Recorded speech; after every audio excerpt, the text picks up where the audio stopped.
আমি রাশেদ মাসুদের পদত্যাগ কেন চাচ্ছি?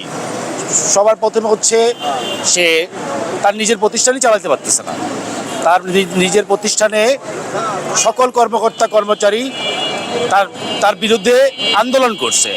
এটা মিডিয়াতে আসছে, আমরা পত্রপত্রিকায় দেখছি, এখনও ঝামেলা চলতেছে। সে একটা এক্সচেঞ্জ কিভাবে চালাবে? এত বড় একটা প্রতিষ্ঠান কেন এরকম মানুষকে দায়িত্ব দেওয়া হবে?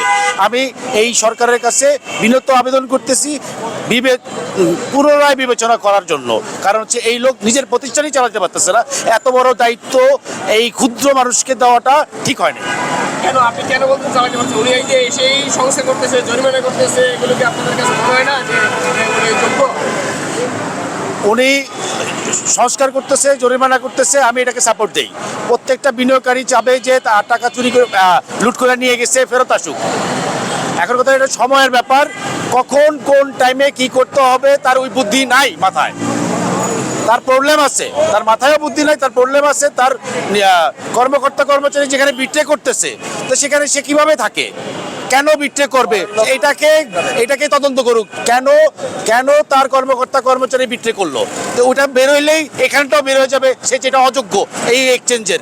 একটা ক্ষুদ্র মানুষ কেন এত বড় দায়িত্ব দেওয়া হলো তাকে? টুরিস্ট কমিশনের দায়িত্ব পাইছে সিনিয়র সচিব, এই একটা ক্ষুদ্র মানুষের তার দুদকেও মামলা আছে।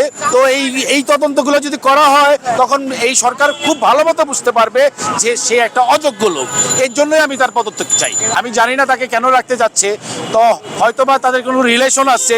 এখন তো দুর্নীতির দেশ, ছায়া গেছে দুর্নীতি, ওইভাবেই চলতেছে, টাকা পয়সার মাধ্যমে সে আসছে। আর নাহলে এই অযোগ্য লোক কোনোভাবেই এই সিকিউরিটি কমিশনের চেয়ারম্যান হতে পারে না, তাও আবার সিনিয়র সচিব মর্যাদায়।